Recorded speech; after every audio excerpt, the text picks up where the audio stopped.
Thanks very much for staying with us. Time now for Eye on Africa with me, Georgia Calvin-Smith. Tonight, clashes between the RSF paramilitary and the Sudanese army increase in intensity as the military pulls out of truce talks brokered by the US and Saudi mediators.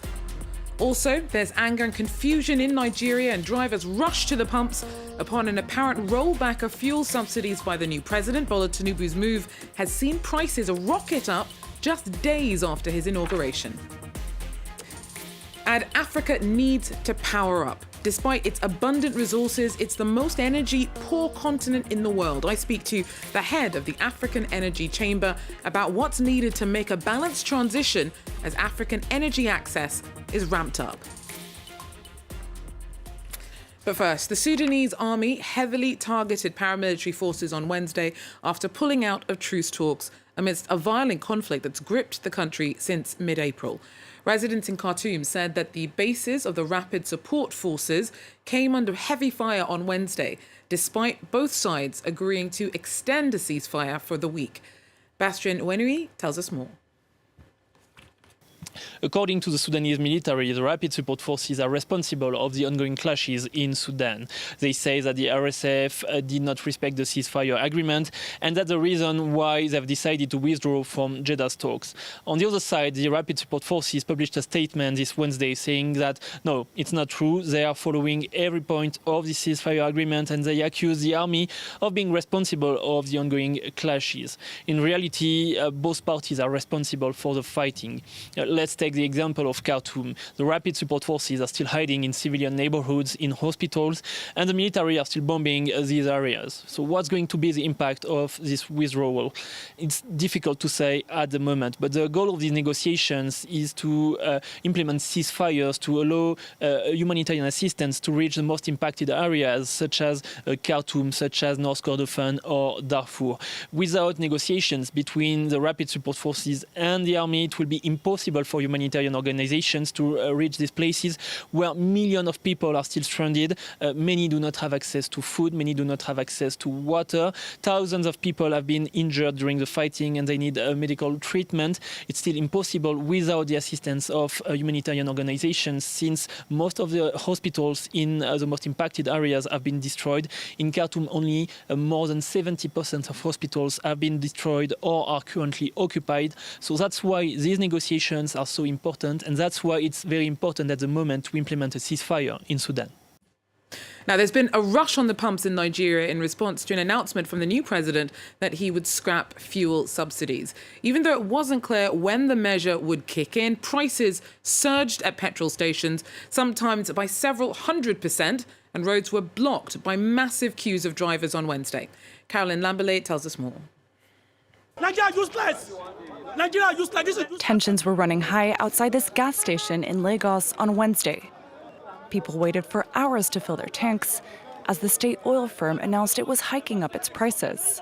They were hoping to get the old price, around 200 naira per liter, 43 cents in US dollars. And today that they say they're trying to remove the subsidy from the fuel, and the subsidy is causing a lot of havoc. You can see everywhere for yourself, everywhere is blocked. Motor vehicles, cars are not moving. Humans, people are not going for work, no schools, everything is so capsizing, nobody's moving. So it's so frustrating. And we voted for this government. Some gas stations have already adjusted their prices, like here in Abuja. This morning, the fuel price was just at the same 195 rate, 195 liter rate. But just after a while, I don't know, the fuel price increased to almost 600 now. This is like 550 here. It was one of President Bola Tinubu's campaign promises. As he was sworn in on Monday, he announced that the fuel subsidies were gone without giving a specific timeline. The first subsidy is gone. The state oil firm says that the subsidies cost it $867 million per month, an amount that the state can no longer afford. On Wednesday, it said the prices could still fluctuate to reflect market dynamics. The authorities have already tried to scrap the fuel subsidies in the past, like in 2012, but this sparked nationwide protests. Several people were reported to have been killed by police. Now, the irony that Africa's biggest crude oil producer regularly suffers from petrol shortages is just one aspect of the chaotic state of affairs of Africa's energy landscape. Shoddy and underdeveloped infrastructure also feeds into patchy access to electricity in the continent's top economy, with the grid regularly collapsing and not much under half of the population not having access at all. Now, Nigeria is not alone. From South Africa to Zimbabwe, energy poverty is a crippling problem for Africa. In sub-Saharan Africa, an estimated 600 million people lack access to energy. The World Bank reckons that investments of $20 billion a year are needed to electrify the region. And that becomes an even more complex consideration once one factors in the push for greener energy. Now, NJ Ayuk is the chairman of the African Energy Chamber, and he joins us now. NJ, so we've seen growing international conversations about what the world needs to do to make sure that the push for energy is greener.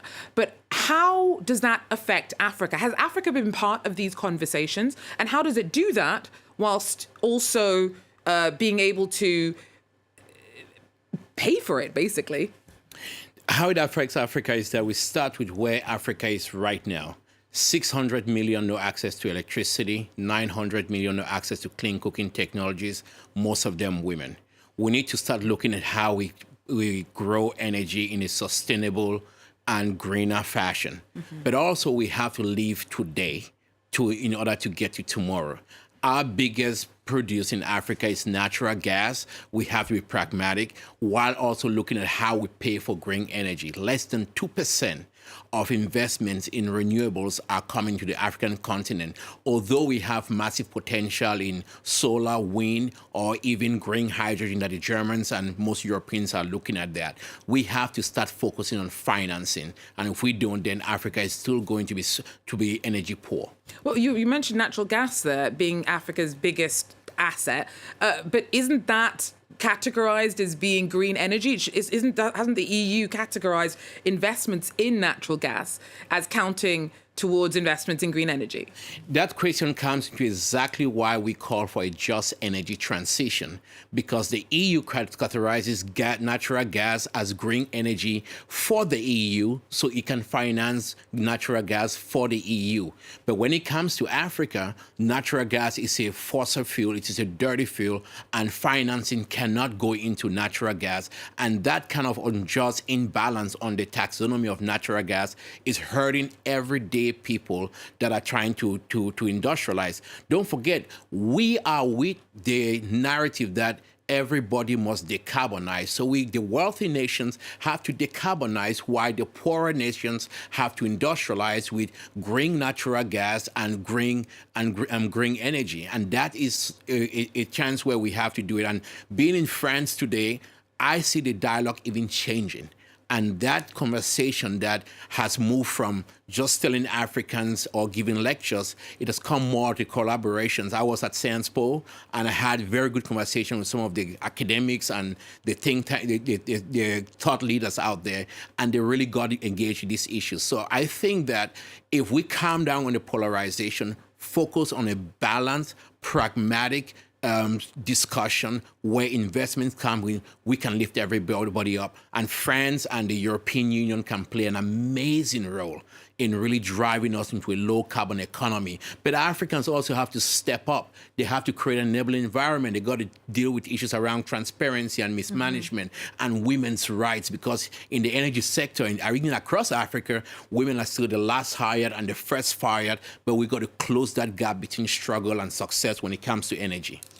So what for you would this revamped African energy landscape look like? It would mean big on investments. We just saw the Dangote refinery in Nigeria, but we got to do with energy security. Big on investments to see that the African private sector have to get in there and walk away from government picking winners and losers, but also partnering with their European counterparts. That's what we'll be doing tomorrow at the Westin with almost 900 people, and really driving this up, because when we drive the private sector, everyday people create jobs, opportunities, then we open up Africans and we deal with governance issues and social issues, and we make energy poverty history. Have there been any lessons learned from the energy crisis caused by the war in Ukraine? Absolutely. We realize that this energy transition is not an event. It's a journey. We're going to have to go on a very strategic approach as we do this, but also that we had abandoned a sense of Africa. Africa and Europe is kind of like peanut butter and jelly. They get along very well. Africans want to get married. The Europeans or the French just want to date. So I think right now we have an amazing opportunity to really say we rekindle that relationship. We look at the chokehold on financing. We move on financing, and we really understand that it's called global warming, not Africa warming. So we all have to find a global solution, and Africa is part of it. And we could learn that energy can be part of the freedom that even helps us beat on the threats coming out of Russia-Ukraine war.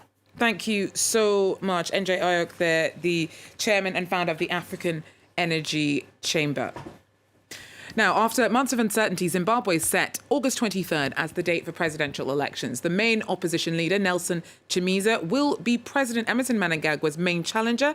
His ZANU-PF party has been in power in the country since independence in 1980. Rights groups have claimed that there has already been a clampdown ahead of the vote, with the courts being used to sideline opposition politicians. And finally, Ethiopian Orthodox priests at an institute in the capital work to keep the words of their faith alive by meticulously copying by hand age-old texts. The manuscripts are copied over in the original Ge'ez language and onto goatskin. The work that began as a way to keep preserving disappearing treasures has become another way to worship. Take a look. Sitting in silence, Zalalamola painstakingly copies out a religious manuscript onto a goatskin parchment. He says it could take him 6 months to complete, but far from a burden, he sees it as a kind of communion with God and as his contribution to preserving a disappearing tradition. It requires patience and focus. We start with a prayer in the morning, a prayer at lunchtime, and we end with a prayer. It is difficult to copy an entire book and to sit the whole day, but because of our devotion, a light shines brightly within us. Often, it's a collective effort. Even the smaller books can take 1 or 2 months. And for the bigger ones, it can be years. The process begins with preparing the parchment, which is more durable than paper. It's made from goat skins, which are soaked in water for several days, and then stripped of any fat. Finally, the hair is removed, and the skins are cut into pages. Seemingly tedious, the process is necessary to preserve ancient writings and tradition. Ancient parchment manuscripts are disappearing from our culture. That's what motivated us to start this project. Most of this literature can only be obtained in monasteries. Only parchment manuscripts, rather than paper manuscripts, are used to conduct chants and prayers. Most often, the manuscripts are commissioned by individuals who donate them to churches or monasteries. Well, that's it for Eye on Africa. Thanks for joining us. Do so again. Till then, take care.